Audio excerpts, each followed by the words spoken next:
Having covered the concepts of constant and variable capital, we move on to another important idea in Marx's analysis, the rate of surplus value. This rate is especially central to Marx's argument, since it describes how new value is split between capitalists and workers.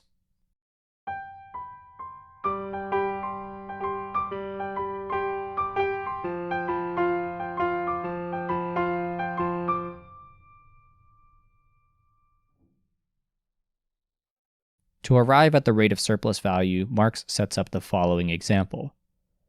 In this example, Marx points out an important baseline assumption. We are assuming that prices are equal to values. He lets us know that in Volume 3 he will show us that this isn't a sustainable assumption, which is to say, prices rarely equal values. Instead, prices generally gravitate around values. With that out of the way, we can move forward with the example. Suppose the capitalist makes a total investment of $500 to produce some commodities. We will call this total capital, denoted with the letter capital C. This includes $410 for the means of production, the materials and the tools that the worker will need to produce the desired item. The cost for the means of production will be written with a lowercase c. The remaining $90 is spent on wages, which is written with a lowercase v. Marx then assumes that the worker can produce $90 of new value in half of the working day, which covers the capitalist's wage costs. This means the other half of the day remains for the worker to produce an additional $90 of value. This surplus value will be written with a lowercase s. The cost for the capitalist is therefore 410 plus 90. Since the worker produces an additional value of $90 above what is needed for their wages, the capitalist can sell the final product at $590. This transforms the initial total capital C into C prime. As we discussed in the previous chapters, new commodities typically include some old value from the materials and tools, as well as the new value made in the recent labor process. The old value comes from lowercase c, while the new value comes from v and s. In this part of the analysis, Marx wants us to focus on new value only. So for now, we set c equal to 0. Marx assures us that this isn't a strange algebraic trick, and that capitalists do this kind of accounting frequently to calculate profits. Indeed, modern national economic accounting does something like this, by measuring value added after subtracting the costs of materials and other non-labor inputs. With those steps completed, Marx defines the rate of surplus value as the ratio of surplus value to variable capital. In this case, we have 90 over 90, which is a rate of 100%. Another way to think about this is that for every dollar the worker earns in wages, they also produce an additional dollar in profit for the capitalist. Marx calls the time that it takes for workers to produce the value needed to reproduce labor power the necessary labor time. The remainder of the workday, during which the worker produces surplus value, is the surplus labor time. So, for our example, Marx says, the worker spends half the day working for himself and the other half working for the capitalist. Of course, this is only an example, and in general, the day is not split in any sense between necessary and surplus labor time. In other words, it's not as if after 2 p.m. the worker suddenly switches from reproducing the value of labor power to producing surplus value for capitalists.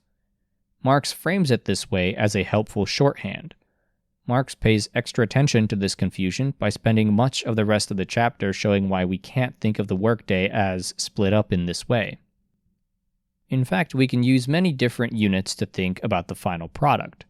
We can say that some physical quantity of commodities was produced.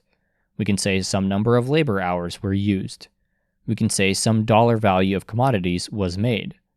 Marx argues these are all fine ways to think about the total product. Moreover, we can slice up this total product into corresponding parts, which is what we just did in our example. The $90 of variable capital can be expressed as 6 hours of labor or as 10 pounds of yarn. Similarly, the $90 of surplus value can be expressed in labor time or in pounds of product. Marx stresses, however, that the labor process is always transferring old value and making new value. This is why Marx spends a few pages critiquing the work of Nassau Williams Sr. Senior was hired by capitalists in the early 19th century to argue against the 10-hour working day. In attempting to justify longer workdays, Senior made exactly the kind of error Marx is trying to warn us against.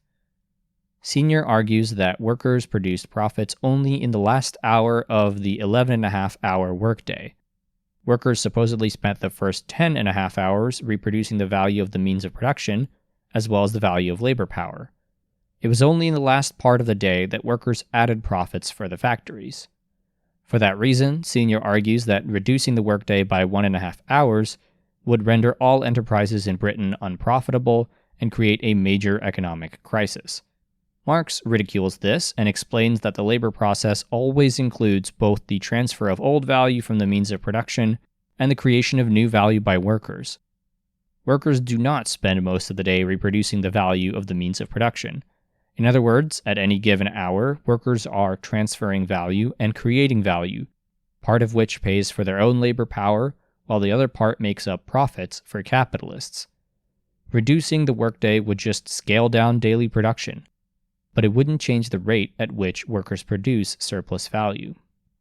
As absurd as Senior's argument may seem to us now, it represents a dynamic that Marx is very interested in. The battle over the length of the workday is nothing more than a battle over how much surplus value goes to capitalists. The longer the workday is, the greater the total volume of surplus value produced by workers.